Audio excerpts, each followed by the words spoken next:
जय गोपी जना वल्लभ गिरिवरधारी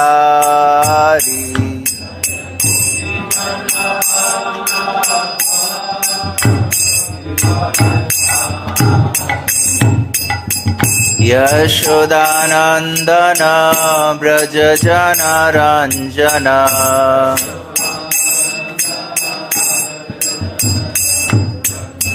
यशोदानंदन व्रज जनरंजन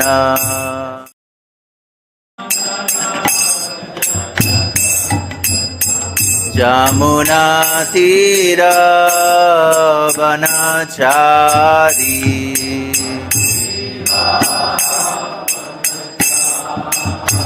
जमुना तीर वनचारी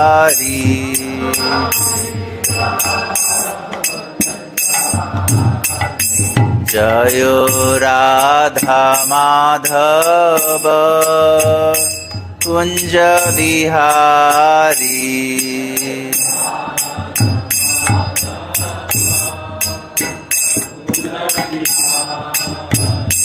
जयो राधा माधव कुंज बिहारी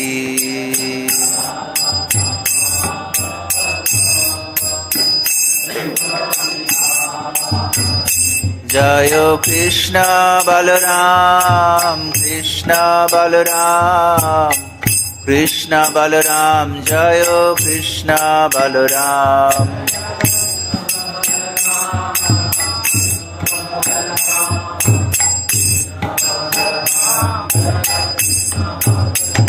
जयो राधा श्याम सुंदर राधा श्याम सुंदर राधे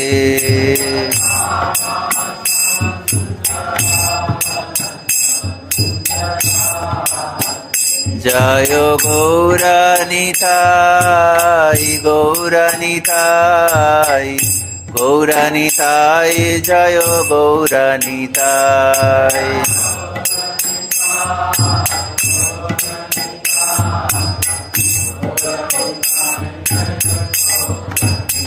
जयो जयो प्रभुपाद प्रभुपाद प्रभुपाद जयो जयो Prabhupada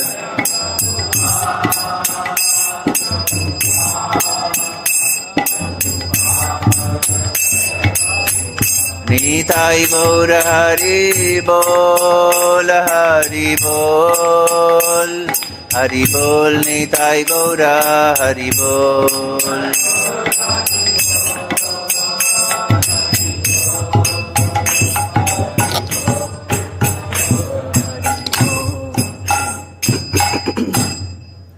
Jayam Vishnupad Paramhansa Paribrajacharya Astutara Sata Srimad A.C. Bhaktivedanta Swami Srila Prabhupada Ki Jai Ananta Koti Vaishnavrinda Ki Jai Namacharya Srila Haridas Thakur Ki Jai Prem Sukho Shri Krishna Chaitanya Prabhu Nityananda Shri Advaita Gadadhar Shivas Adigor Bhaktavrinda Ki Jai Shri Shri Radha Krishna Gopa Gopinatha Shama Kunda Radha Kunda Giri Govardhan Ki Jai Shri Vrindavan Dham Ki Jai Mayapur Dham Ki Jai Jagannath Puri Ki Jai Ganga Jamuna Ki Jai Bhakti Devi Tulsi Maharani Ki Jai Samaveda Bhaktavrinda Ki Jai. All glories to the assembled devotees. All glories to the assembled devotees. All glories to the assembled devotees. All glories to Shri Shri Guru and Gauranga. All glories to Srila Prabhupada. Om Namo Bhagavate Vasudevaya.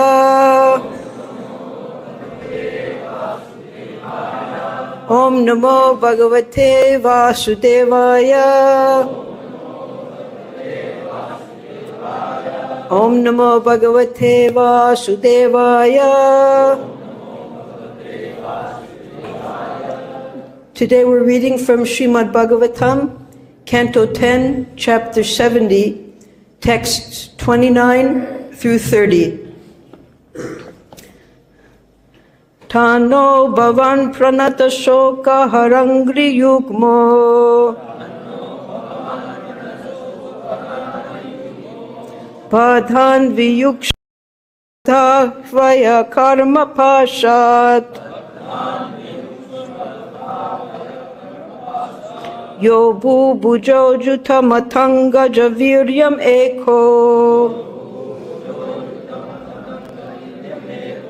bibradruruta bhavane mrigarad ivavi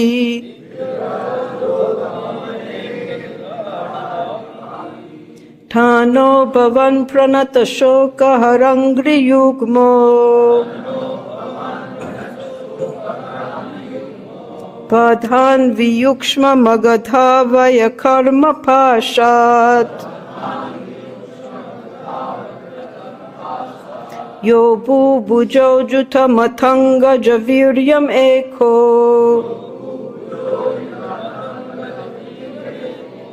Bibradruta bhavane mrigarad ivavi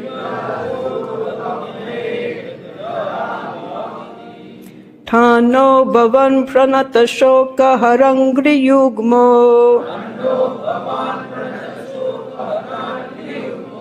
Padan viyukshma magadha vaya karma pashat Yobu bujo juta matanga javiryam eko Bibradruta bhavane mrigarat ivavi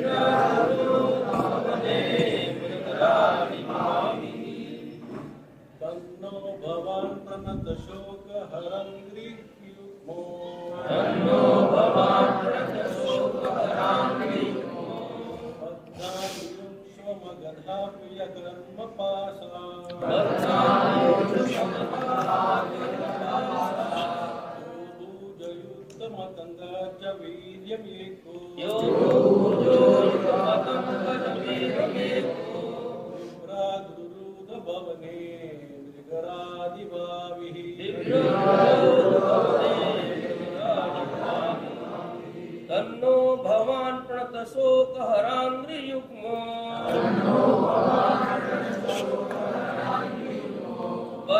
viyukshva magadha vyakarma pasa Yobu bhujo yut magadha javiryameko Bibradurod bhavane mragaradi vavi Tanno bhavan pranata shoka harangri yugmo Tanno bhavan pranata shoka harangri yugmo Badhan viyukshva magadha vaya karma pasa Badhan viyukshva magadha vaya karma pasa Yobu bhujo yut matanga javirya eko Yobu bhujo yut matanga javirya eko Bibradruta bhavane mrigaradi vavi Bibradruta bhavane mrigaradi vavi Mataji's Tanno bhavan pranata shoka harangri yugmo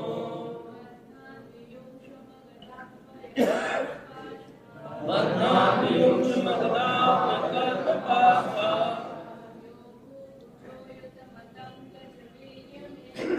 Yobu bhujo yut matanga javiryameko Bibradruta bhavane mrigaradi Tat, therefore, taha, us, bhavan, your good self, pranata, of those who have surrendered, shoka, the sorrow, hara, which remove, angri, of feet, yugmaha, whose pair, badhan, bound, viyukshva, please release, Magadha avaya, going by the name Magadha, Jarasandha, karma, of fruitive work, pashat, from the fetters, yaha, who, bhubujaha, kings, ayuta, 10,000, matam, maddened, gaja, of elephants, viryam, the prowess, ekaha, alone, bibrat, wielding, ruroda, imprisoned, bhavane, in his residence, brigarat, the lion, king of the animals, eva, just as, avihi, sheep. Translation. Therefore, since your feet relieve the sorrow of those who surrender to them, please release us prisoners from the shackles of karma, manifest as the king of Magadha, wielding alone the prowess of 10,000 maddened elephants. He has locked us up in his house, just as a lion captures sheep. We can repeat this together. Therefore, since your feet relieve the sorrow of those who surrender to them, please release us prisoners from the shackles of karma, manifest as the king, wielding alone the prowess of 10,000 maddened elephants. He has locked us up in his house, just as a lion captures sheep. Purport. The kings here pray for the Lord to release them from the bondage of karma created by the Lord's material potency. The kings make it clear that Jarasandha is so powerful that there is no hope for them to escape by their own power. So we'll go on to text 30 also. These are the last two of the 5 prayers that have been submitted by the messenger to Lord Krishna in the Sudharma Assembly Hall. I'll just read it, and then we can hear the word for word in translation. Text 30. Yo vai tvayadvinava kritva udata chakra Bhagno mride kalu bhavantam anantam viryam Jitva niloka niratam sakrit uta darpo Yushmat praja rajatino jitatad videhi Yaha who, vai, indeed, tvaya, by you, dvi, twice, nava, 9, kritva, times, udata, upraised, chakra, O you whose disc weapon, bhagnaha, crushed, mridhe, in battle, kalu, surely, bhavantam, you, ananta, unlimited, viryam, whose power, jitva, defeating, nriloka, in human affairs, niratam, absorbed, sakrit, only once, udha, inflated, darpa, whose pride, yusmat, your, prajaha, subjects, rujati, torments, naha, us, ajita, O unconquerable one, tat, that, videhi, please rectify. Translation. O wielder of the disc, your strength is unlimited, and thus 17 times you crushed Jarasandha in battle. But then, absorbed in human affairs, you allowed him to defeat you once. Now he is so filled with pride that he dares to torment us, your subjects. O unconquerable one, please rectify this situation. We can repeat this together. O wielder of the disc, your strength is unlimited, and thus 17 times you crushed Jarasandha in battle. But then, absorbed in human affairs, you allowed him to defeat you once.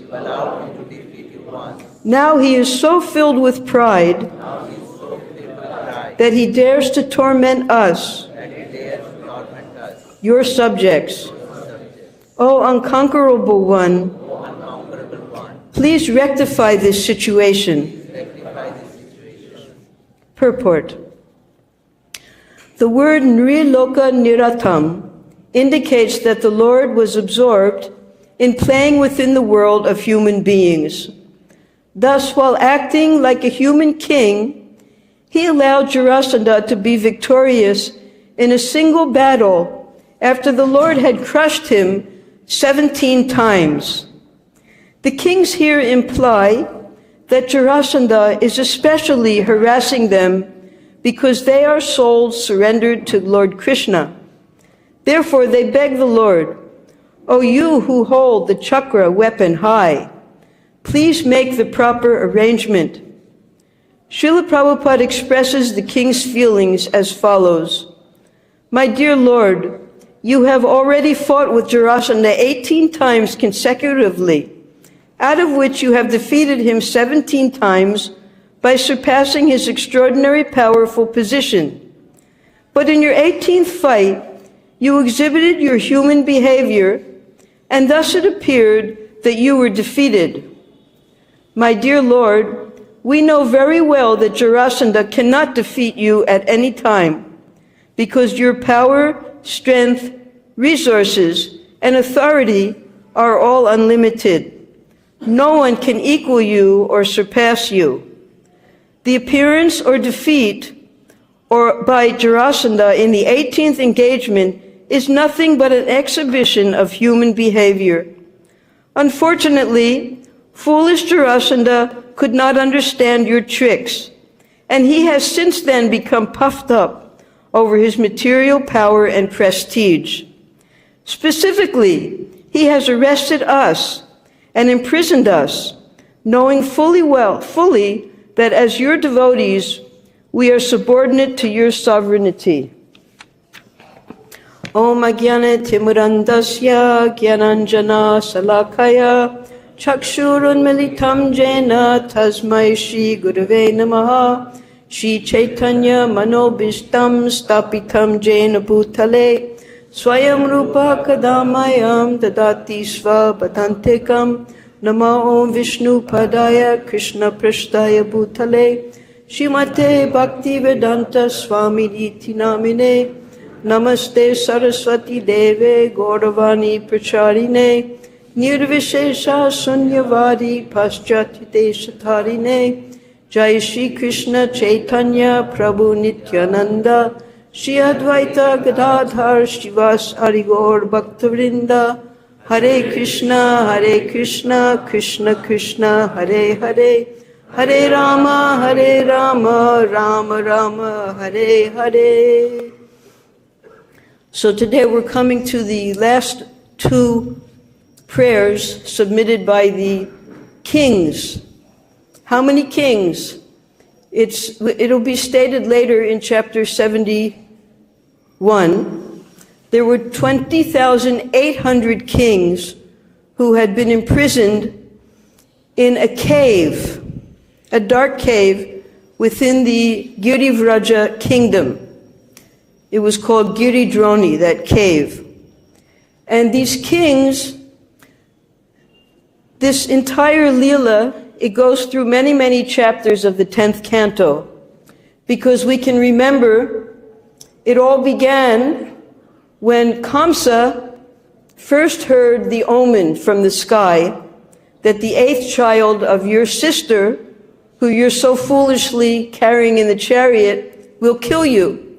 So Kamsa locked up his sister and brother-in-law, killed all of the 6 first sons, couldn't understand what happened to the 7th one, and then for the rest of his life, he just only thought of Krishna, how he would kill him.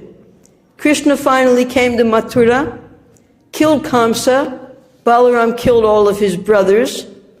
And at the death of Kamsa, the 2 wives of Kamsa, who happened to be the daughters of Jarasandha, they, in a very decrepit situation, returned to the kingdom of their father in Magadha, which is now Bihar, and related to Jarasandha how mercilessly this terrible Krishna had killed the innocent and powerful Kamsa. So Jarasandha, in his fury, we have to remember that just as all of us, as Krishna describes in the Bhagavad Gita, never was there a time when I did not exist, nor you, nor all these kings, nor in the future shall we ever cease to exist. So this is a continuation, lifetime after lifetime. Jarasandha, previously he was Viprachiti, who was one of the main of the Danavas. Danavas means he was the son of Kashyapa and Danu, one of the daughters of Daksha. And he married Hiranyakashipu's sister, Singhika. Hiranyakashipu had 2 sisters, Horika, that's where we get the holy festival with the big burning, where she gets burnt up, holding Prahlad in her arms. She gets burnt instead of Prahlad. And Singhika, who married Viprachiti. And Viprachiti, he was killed later by one of the forms of Kali, and then took birth in his same completely destructive form as a Danava, one of the Asuras, whose only intention is to stop all of the activities of their co-brothers, who were the demigods, the sons of Aditi, the Adityas. So the Danavas and the Daityas, they were the demons, and the demigods and the other sons, daughters, whoever it was, all coming from Kashyapa. There were 2 factors, the good and the bad, evil and good. So Jarasandha now, in his fury, he decided to kill Krishna in revenge. 17 times he attacked. Now Krishna, because he had come to this earth to destroy the demoniac and to protect his devotees, he had a plan. He couldn't return to Braja, which was his whole intention, until he had ridden of all of the demoniac forces. So he decided, why not do it wholesale? So he used the attacks of Jarasandha to eliminate millions upon millions of demoniac forces. Every time Jarasandha came, he brought so many Akshuhinis with him, and Krishna and Balaram very easily killed them all. They killed everyone except for Jarasandha, and they let Jarasandha return to Magadha to collect more demoniac forces, and this went on for 17 times.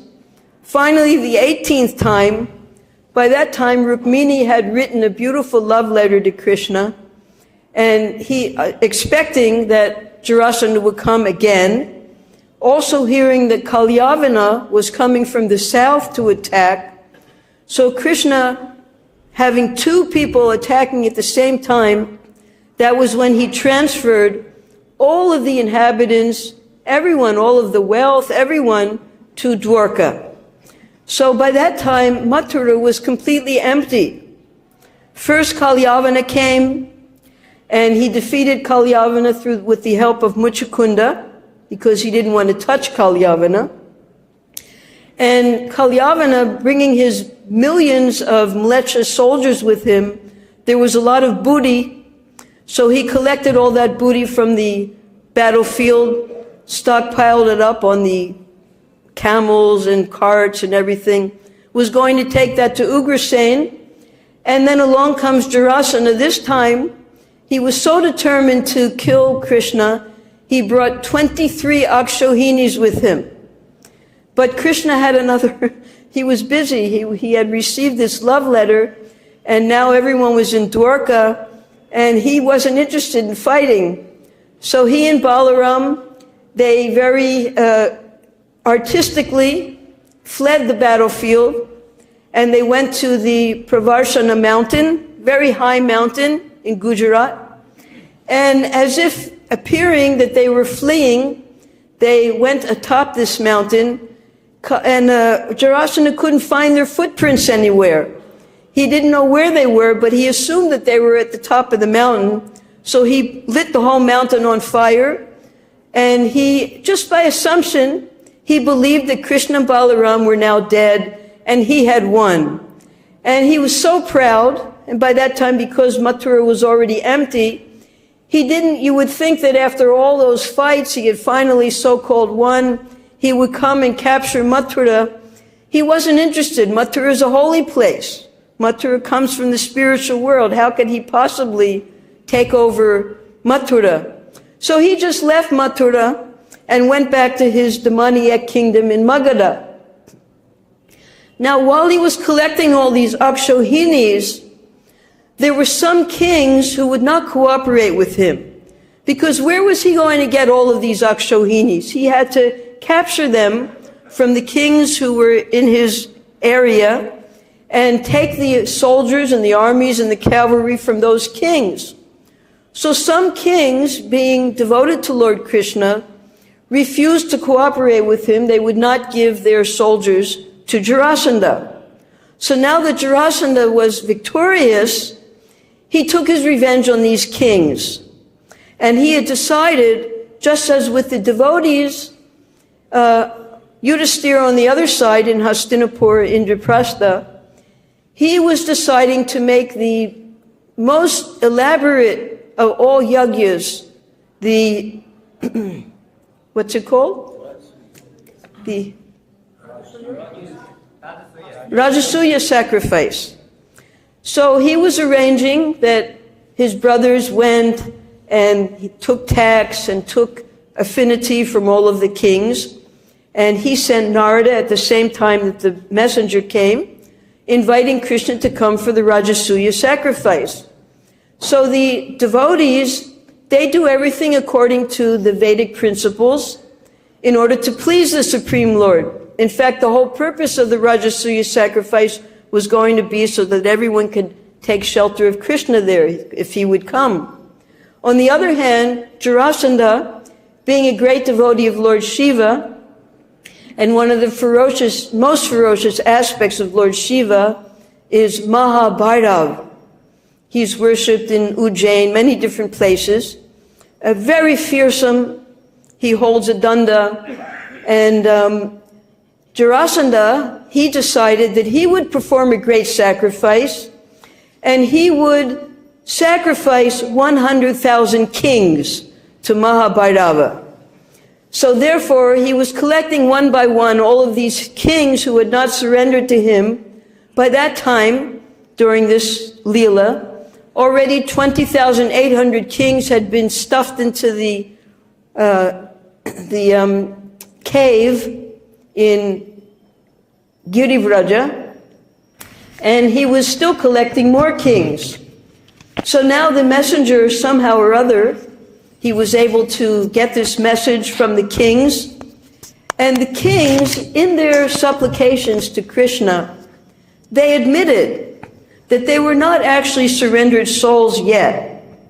They wanted to surrender, and they were sending these prayers, begging to please accept us as your surrendered devotees and protect us, because Jarasandha, who they saw as the form of their sinful reactions, was tormenting them.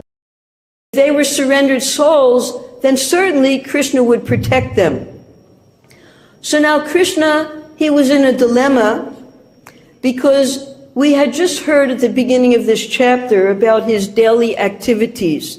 Now this is just one day in the life of Krishna, something that happened at the Sudharma Assembly Hall, when after expanding himself into 16,108 Krishnas as the husband of his wives, he was enjoying with his wives in the morning, at night, and then when Dwaraka came with his chariot, one chariot, he unexpanded himself, took one form, got onto the chariot with the help of Dwaraka, taking his hand, and then in this one form only, he proceeded to the Sudharma Assembly Hall. And there, all of the Yadavas were waiting for him. They had entertainments, and then the guards, they informed Krishna that an unknown messenger had come. So Krishna invited the messenger to come. The messenger gave his supplications of these 5 slokas, these last 2 being that, Krishna, you please save us. Now, as unsurrendered souls, at this point, they were simply playing to Krishna that we're suffering, and we know that you are the only person as the Supreme Lord who can protect us from the reactions of our sinful activities, because that's what Krishna says in the Bhagavad Gita. So because we're suffering, we beg you, please come and protect us, because we would not surrender to Jarasandha because we were your devotees, therefore we're being tormented now.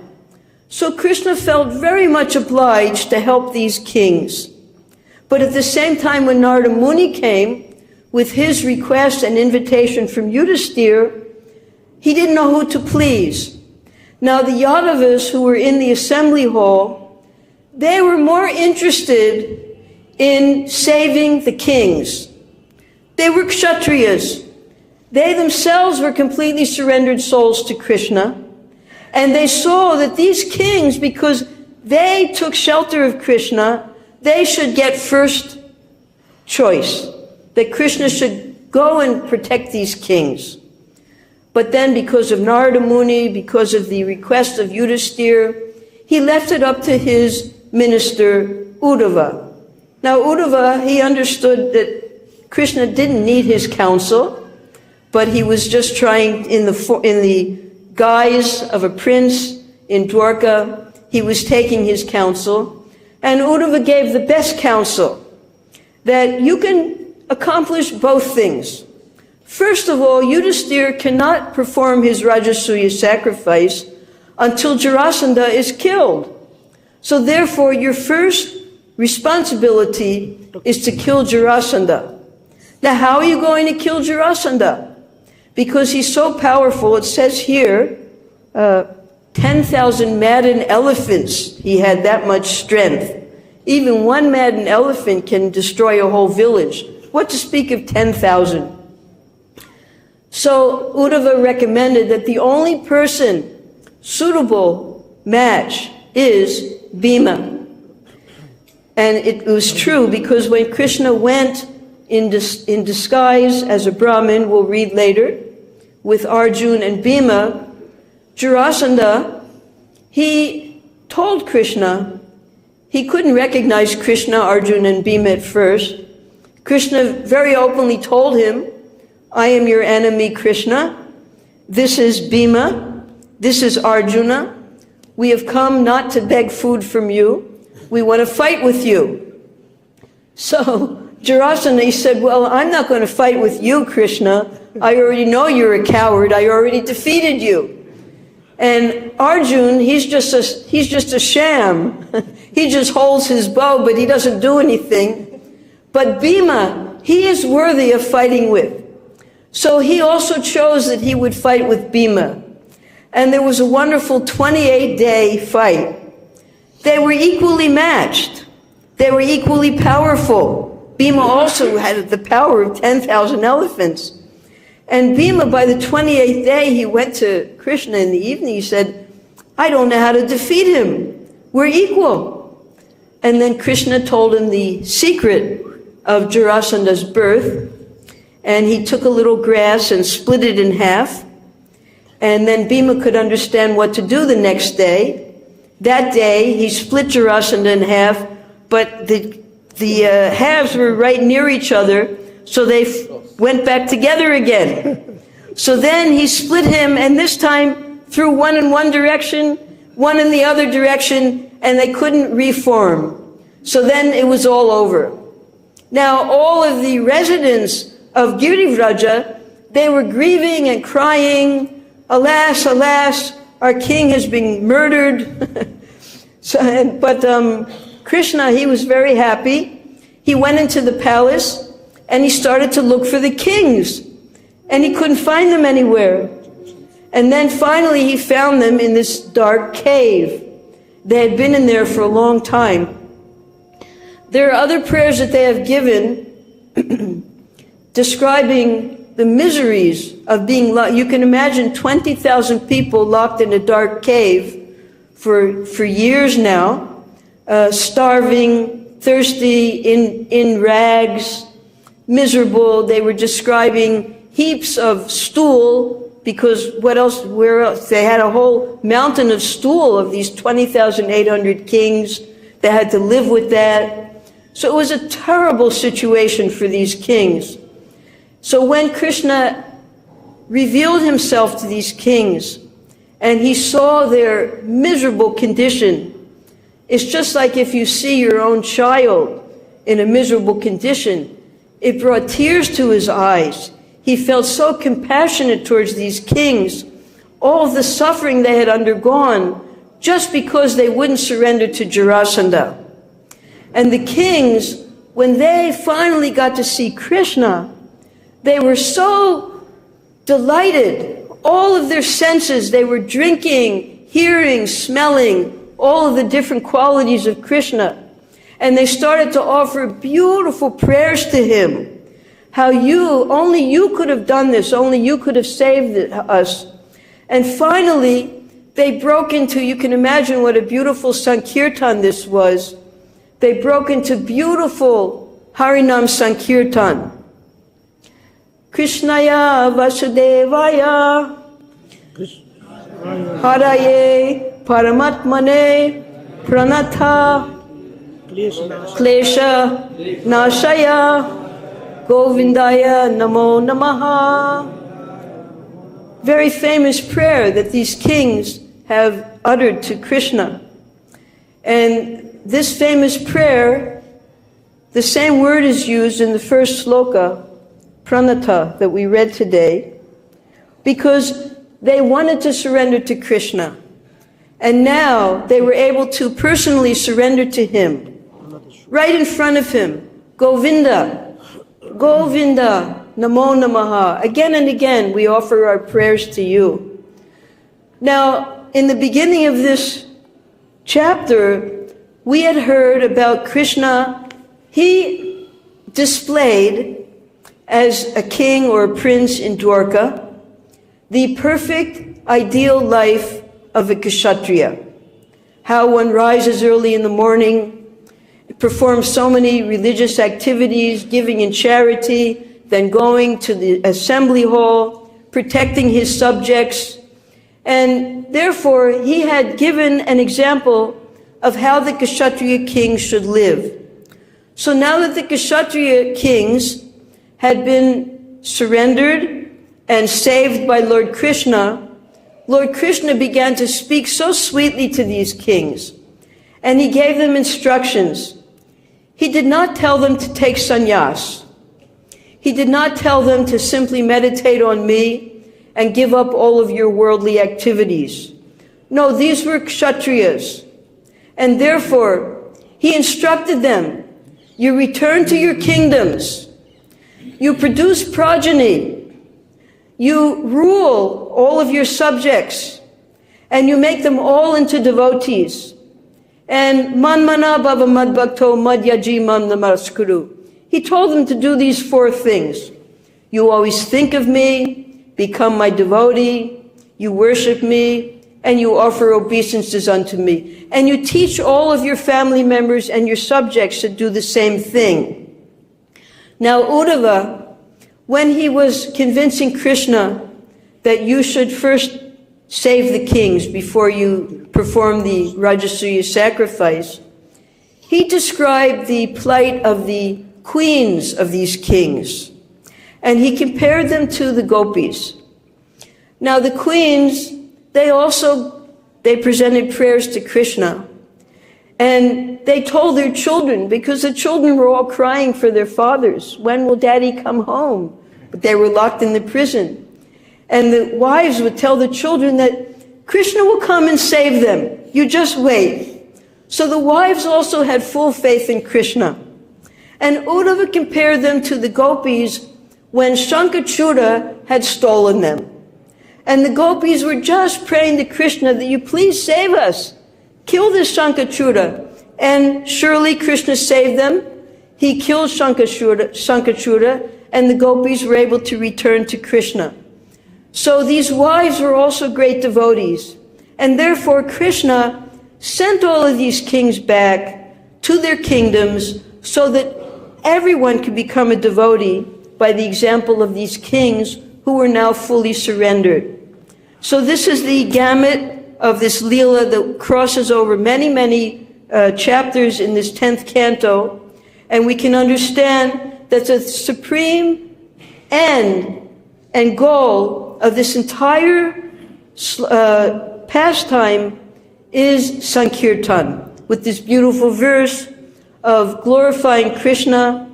The devotees now, the kings have now fully surrendered to Krishna and are ready to return to their kingdoms and make all of their subjects devotees. So we'll take some time now. We have 20 minutes because it's the disappearance day of two very great devotees of Lord Chaitanya and Nityananda Prabhu. First is the disappearance of Jagadish Pandit. Jagadish Pandit was born in a Bhatta family in Guwahati, and he lived with his parents until his parents died, and then he decided to move to live on the bank of the Ganga there. And he lived just near Jagannath Mishra's home. They were the age of Jagannath Mishra in that generation. And when Nimai was born, they had such motherly and fatherly affection for the small child that his wife, Jagadish's wife, whose name was Dukini, she even used to nurse little baby Vishwambar. That's how much love and affection the two families had. And he had a brother who came with him. Sometimes he's called Mahesh. Mostly he's called Hiranya. So Jagadish and Hiranya, being stalwart devotees of the Lord, they would observe Ekadasi very strictly. But as we know, even in our temples, Krishna doesn't observe Ekadasi. So they would cook elaborate foodstuffs for the Supreme Lord, although they would fast. So little Nimai, being the Supreme Lord, he could understand that there was a beautiful offering that they had made in their home, and he wanted to eat that offering. So all of the mothers, they knew that whenever Nimai cried, they simply had to chant Haribol, Haribol, the names of Krishna, and he would stop crying. But that morning, he wouldn't stop crying. And Jagannath Mishra and Mother Sachi, they were getting worried that just tell us what you want to stop crying. And he told them about the offering that Jagadish Pandit had made in his home. He said, I want that offering. So they ran to his house, and Jagadish was so, how does this little boy know that we made this offering? He gave the whole offering. Jagannath Mishra, he was worried that our little child, should he break Ekadasi? He said, don't, because Jagadish understood who this little boy was. He said, you give it to him, it's for him. So then Nimai ate the whole offering, and he was very happy. So in the Gauraganajas Dipika, Kavi Karnapur, he describes that one of the identities of Jagadish Pandit is that he and his brother were the two of the wives of the Brahmins who came to feed Krishna here in Vrindavan when he and his cowherd boyfriends were hungry. But Jagadish Pandit was also an associate of Nityananda Prabhu. And it's also explained in Gaura Ganadesh Deepika that he was one of the dancers in Nityananda Prabhu and in Krishna's pastimes. His name was Chandrahasa in Braja Leela, and he would dance for the Lord very nicely. And when Nityananda Prabhu had his Sankirtan movement, for instance, even at Panihati, Jagadish Pandit was present. So he was also one of the associates of Nityananda Prabhu. So as these two identities combined in his one form as Jagadish. And Mahaprabhu ordered him to go and do Nama Sankirtan preaching in Jagannath Puri. So he left, he went to Jagannath Puri, he had darshan of the Lord, and he was so mesmerized by the beauty of Lord Jagannath. When he was coming back to Mayapur, he just could not bear the separation from Lord Jagannath. Lord Jagannath, understanding the heart of his devotee, in a dream he informed Jagadish that I will come with you to Mayapur and you worship me there. And Jagadish said, well, how can I carry you? You're so big. He said, no, I will give you a stick, a staff, and you wrap me in a new cloth, you put me in the end of this staff, I'll become as light as cork, very light, and you'll be able to carry me all the way back to Mayapur. But wherever I put my feet down, that's where you should worship me. Same time, Lord Jagannath gave the king of Puri a dream that at the next Navakalevaram, you give me my form, in my samadhi form, you give me to my devotee, Jagadish Pandit. So that form of the Lord at the Navakalevaram was given to Jagadish Pandit. He had two Brahmins help him carry Lord Jagannath all the way back to Bengal. Just as he went to take his bath in the Ganga near Mayapur, in a place called Jasora, just as we have the pastime of Govardhan, when he wanted to be in Braj, he set himself down. Nobody could hold him anymore. So Jagannath, in this village of Jasora, he sat down there. And there, Jagadish Pandit made a beautiful temple for him. And Lord Chaitanya and Lord Nityananda would come there for Sankirtan and for feasting on prasadam. And Dukhini, who could understand when Lord Chaitanya for the last time had come to visit them, she understood that he was going now to Puri. So she was crying. And Lord Chaitanya also gave her a small Gaur-Gopal deity. He said, I will stay with you in this form as Gaur-Gopal. So those deities are there in Jasora, and the Gaudiya Math now looks after that temple there of Lord Jagannath and Gaur-Gopal. Now we have the disappearance of Srila Jiva Goswami. Now, Srila Jiva Goswami, he appeared 500 years ago, and no one was taking records of his birth, his growth, the dates, that no one was keeping records. So there's estimations when he was born, when he came to Braja, when he the disappearance they know. So it's calculated that when Lord Chaitanya came to Ramakeli, it was in 1513. And it's described in several books, Bhakti Ratnakara, Prema Vilas, different books by the followers of Lord Chaitanya, that by that time, Jiva Goswami was a little boy, maybe 4 or 5 years old. Little boy, young enough, so that when Lord Chaitanya came there and met with Rupa Goswami, Sanatana Goswami, and his father, Anupam, who was later called Sri Ballabh, he also had the Lord's darshan. And then Chaitanya Mahaprabhu went on his way, and he instructed the two brothers to go to Vrindavan. I want you to go to Vrindavan. I want you to excavate the holy places. I want you to establish temples. And I want you to write books on bhakti. to establish the Bhakti philosophy, Vaishnava philosophy. So Sanatan, Rupa, Sanatan was held in the jail. So Rupa and Anupam, they went and they met Lord Chaitanya in Prayag, and they got instructions from him in 10 days. And then Rupa Goswami, he went to Vrindavan, then he came back to Bengal, and there on the bank of the Ganga, Anupam gave up his body. So Srila Jiva Goswami, he was the only son of the three brothers. And the mother was extremely attached to him, of course.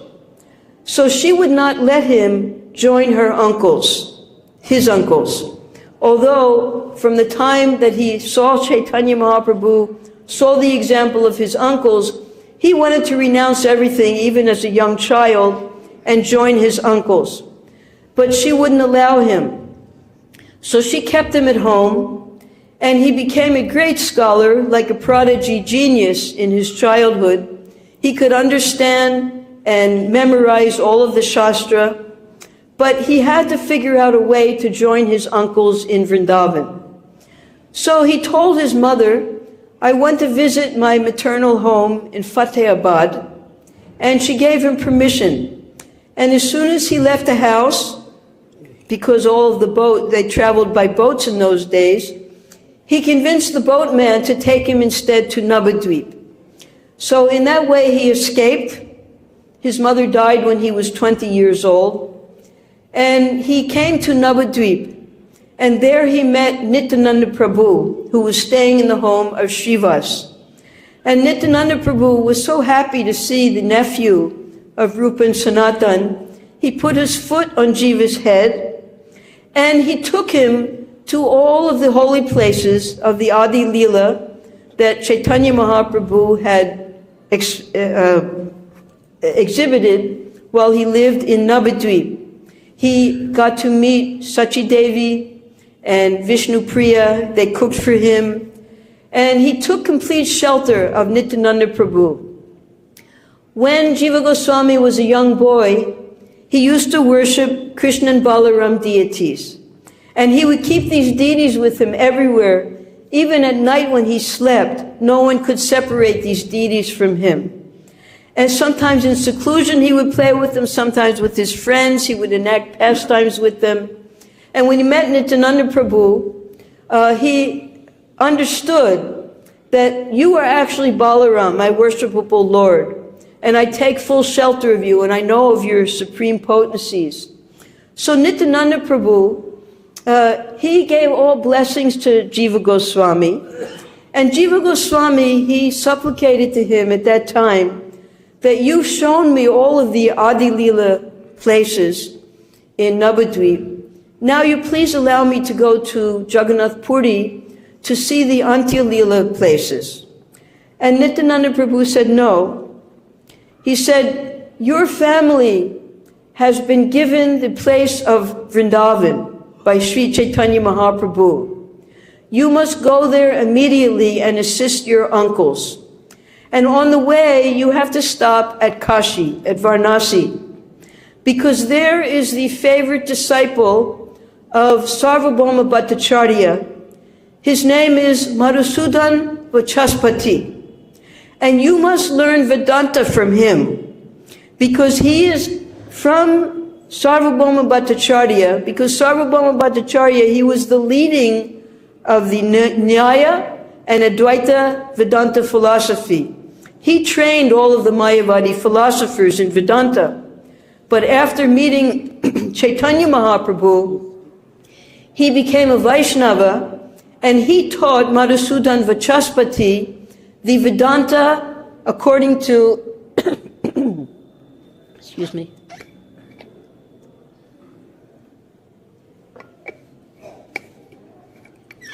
according to Chaitanya Vaishnava philosophy. So Nityananda Prabhu said, you have to learn Vedanta from Madhusudan Vachaspati and then go to Mayapur. Because later, Jiva Goswami, he would write the Sat-sandarbhas. And he had to understand Madhva's commentary, Shankar's commentary, Ramanuja's commentary, and Madhusudan or Sarvabhauma's commentary of Vedanta Sutra to create the Sat-sandarbhas that would be the foundation of the entire Chaitanya Vaishnava Sampradaya. So it was very important that he studied Vedanta there in Kashi. So after studying sufficiently, when Madhusudan Vachaspati was satisfied, he sent him on to Vrindavan. He met his uncles there. He wanted to take Diksha from Sanatana Goswami, the eldest. But Sanatana Goswami, in his humility, he said, no, I want you to take Diksha from your uncle Rupa. So Rupa was not going to initiate him so easily. He had him perform all of the menial services that a disciple would perform. He had him make palm leaf papers. There was no paper in those days. Palm leaves. He had him massage his feet. He had him cook for the deities. He had him prepare all of the paraphernalia for worshiping the deities. He had him learn everything that a brahmachari should learn properly before he takes Diksha. And then he gave him Diksha. And he had him become his editor for both Sanatana Goswami and Rupa Goswami. So Jiva Goswami, because he was so erudite in Sanskrit and the Shastras, he was able to look up the texts that they needed for quoting. He was able to edit all of the works of Rupa and Sanatana. So he played a very valuable role there, assisting his uncles. Now, Jiva Goswami could understand that there were the upper sampradayas that were appearing. And therefore he wanted to establish that this Parakiya Ras is supreme. But in the Shastras, it's explained that the Parakiya devotees, such as the gopis, they also have Swakiya Ras with the Supreme Lord, because he did not want the Sahajiyas to have an opportunity to imitate the pastimes of the Lord. So we know that in this 10th canto, there are 90 chapters, and there are 12 cantos, and there were only 7 days for Sukadeva Goswami to present the entire Srimad Bhagavatam to Parikshit Maharaj. So what Jiva Goswami did was, he wrote a commentary on the 10th canto, and he elaborated on each one of the pastimes that Sukadeva Goswami was only able to give in brief description. He added so many prayers, he added so many details. And that book is called Gopal Champu. The first part is Krishna in Vrindavan, 33 chapters. The second part is Krishna in Mathura and Vrindavan, 37 chapters. And he gave a full description, proving that this Parakiya Ras, although it is supreme, there is also Swakiya Ras within that, because he had to defeat the Sahajiyas who were taking advantage of the supremacy of Parakiya Ras by imitating it.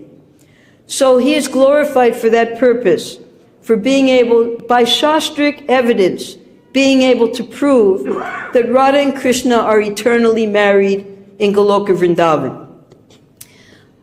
He wrote altogether over 400,000 verses in all of his books. It's estimated that he wrote about 25 books, but some of his other books are lost and never even printed. We have no record of them. Many of his books, some of them were tikas. Tikas means that he took the books of his uncles and he gave commentaries on those books.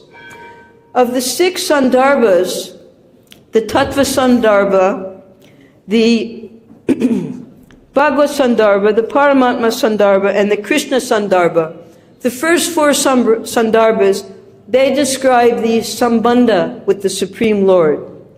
Then the Bhakti Sandarbha, that describes the Abhideya, and the Priti Sandarbha describes the Prayojana with the Supreme Lord. So these 6 Sandarbhas, they describe to us the entire Vedanta philosophy according to Vaishnava understanding.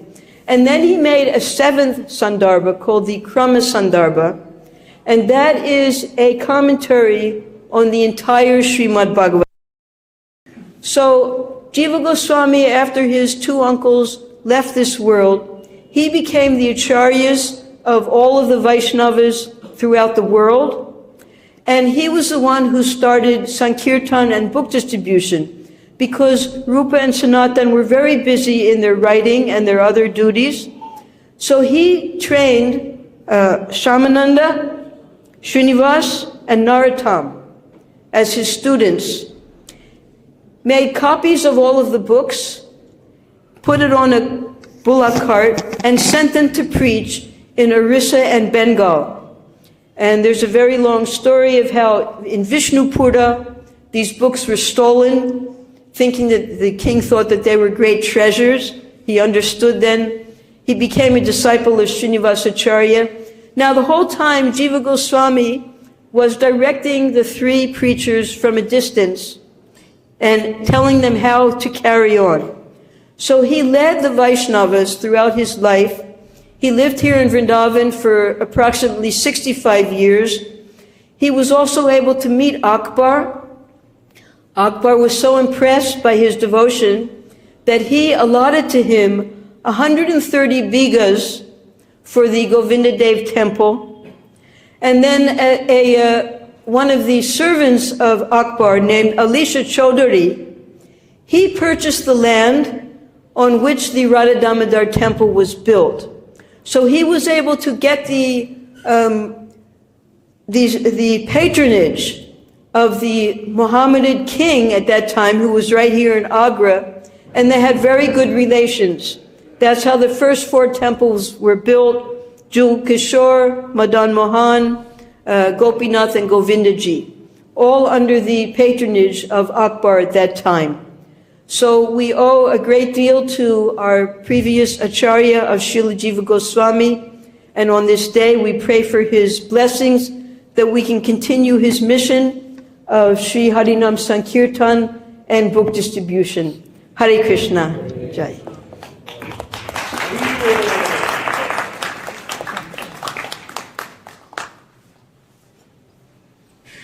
Questions? I have one question. Okay. It's a silly question. I mean, historians, scientists, and philosophers sometimes think that the Vedic literatures are, just stories. They're not really history. In Krishna's time, he must have had so many battles and so many millions and millions and millions of kshatriyas were killed just even in his lifetime. How is that possible? I mean, how can you have every battle with millions and millions of people being killed almost every other day? How does that work? It's not mythology, it's real? We can accept it for what's written in the Shastras, and accept also that it's when Lord Krishna appeared to the kings, he appeared in a very special form called Adhokshaja. And because the kings were saying that you hold your chakra so high, and therefore we know that with that chakra you can defeat Jarasandha, so he appeared in that form of Adhokshaja, with the lotus in his down hand, the chakra in his other hand, like that, this particular form of the Lord. So that form of the Lord, called Adhokshaja, means that he is beyond the purview of our blunt material senses. So the pastimes of the Lord are also beyond the purview of what we can understand with our limited brain substance. So the numbers that we read in the Shastras, we might not understand it, but because it's there in the Shastras, not in just one place, but many places, it's confirmed in many different Puranas, in the Rig Vedas, all the different Vedas, they all support one another. So we can just put our tiny little brain at the feet of Sri Adhokshaja and pray that because both he and his pastimes are beyond the limitation of our limited senses to understand, that one day he will allow us to understand these fantastic numbers and other pastimes that are just beyond our comprehension. Jai Shri Adhokshaja.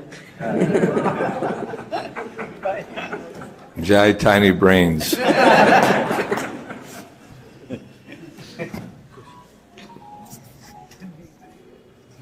Thank you so much for the beautiful class. I was really appreciating the way you turned the whole class to the Sankirtan movement. That was really great. Thank you. My question is, you mentioned that Jarasandha was not acting in the Vedic way because he was trying to do the mass slaughter of the kings. And you also mentioned that how Lord Krishna was exemplifying by his own actions that how to follow the Vedic principles, like waking up in the morning, like Kshatriyas, doing his Gayatri, right. And it's given that when he was sleeping with Rukmani, he just wakes up and just go away, and he was meditating on his own self. And at the same time, it's also given in Bhagavad Gita that in 2nd chapter that go beyond the Naistriguna Bhava Arjuna, that go beyond the Vedic principle. But I was understanding that there's a prayer from Madhavendra Puri that Sandhya Vanda Pandaram Astro, that I don't care for my 3 Gayatris, I don't care for bathing, I don't care for anything Vedic principles. So at one point, we are being taught to follow the Vedic principle. At the same time, one of our acharyas is showing how to not follow the Vedic principle. And the Rupa Nuga devotees, I do not say don't care for the Vedic principle, but they transgress the rules of Vedic principle. So how can we understand simultaneously? Rupa Goswami, he addresses this question in his Upadeshamrita with niyam agraha, because niyam agraha can be taken 2 ways.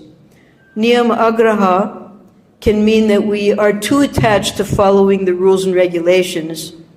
And niyam agraha means that we prematurely reject the rules and regulations. Now, as Vaishnavas, we each have a guru. And our guru, he gives us the details of which niyams we should follow and which niyams we can put aside. For instance, all of the tarpan and all of the different worshipping of the demigods in the morning, things like that Krishna was doing, our spiritual masters do not recommend that we do that. So if we have a guru, we can take these details of which niyams to follow and which niyams are not required for a Vaishnava. And that will pacify our mind, because we know that our guru is taking instructions from his guru, which is going down the line in the parampara. So therefore, it's not a arbitrary thing that, no, I'm not going to take bath anymore, I'm not going to follow Ekadasi anymore. No, we follow the rules according to what our spiritual master has informed us we must follow as Vaishnavas. And therefore, it's not arbitrary. And it's not, I'm just going to give up all the rules, and because it says here, I don't care anymore for this, that, the other thing. No, we still are always under the instructions of our spiritual master, and that's what's going to take us back to Godhead, by following the rules that he has given us. And as Rupa Nugas, all those rules are very carefully given in the Bhakti Rasamrita Sindhu. Those rules we never give up. Okay? Right. Thank you so much. And I totally understand. But my follow-up question is that, then why? So, let's put it this way. So, the devotees at the level of Madhavendra Puri or Ishwara Puri, or the very high level of devotees, all those things reveals in their heart that what regulation should be followed and what regulation should not be followed? No, they're also following their spiritual masters. Okay, thank Yes. you.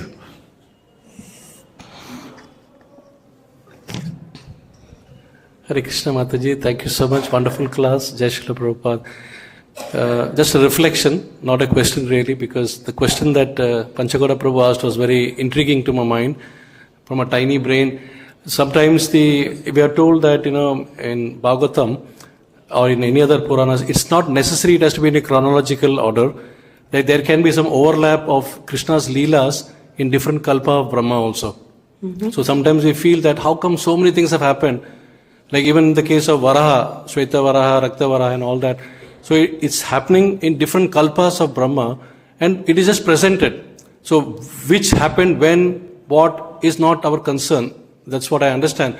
But everything is authentic and everything has a basis. So am I correct in my understanding? Yes, but for the devotee, they're very interested in all of these details. Yeah. And they'll study carefully. Yeah. Because they're so interested that they want to know all these details. They want to know that sometimes Krishna marries Rukmini when he's in Mathura, sometimes all these details just make more and more ecstasy for the devotees because it's not just rubber stamped. Now I do this, then I do that, then I do that. No, there's variety in Krishna Leela and they love all these details. And that's why these questions are so much welcome because it brings up more and more of Krishna's intricate details of his Leelas. Yes, thank you. Problem is Okay. tiny brain. The tiny-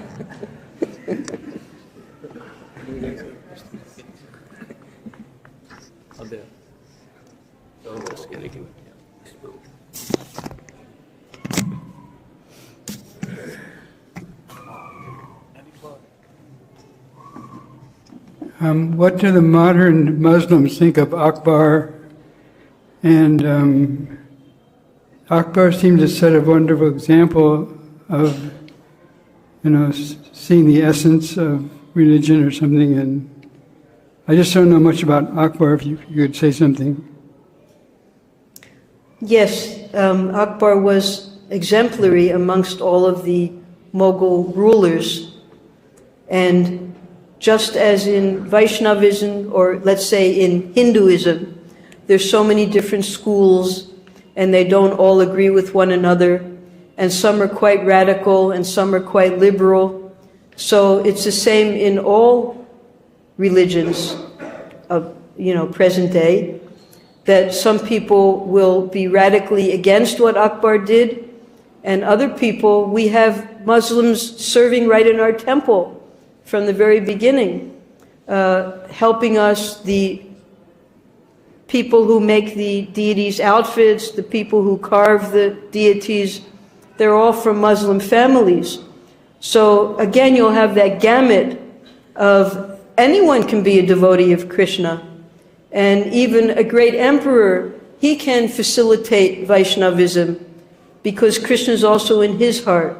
So what the Muslims think today, it depends which school of Muslim you come from. And I'm sure that some schools would be very much against what he did. For instance, later on, Aurangzeb came and destroyed the very temples that Akbar gave permission to build. So it's really depends who you ask. Okay?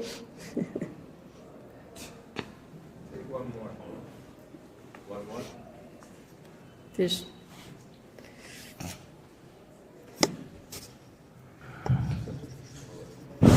Hare Krishna Mataji for the wonderful class. As far as the Mughal history goes, Akbar was religiously tolerant. He even had a wife from Hindu community, and he allowed his Hindu wife to practice her religious duties. That's what I have to say. yes. Thank you. Okay. Jai. All glories to Srila Prabhupada. Hare Krishna.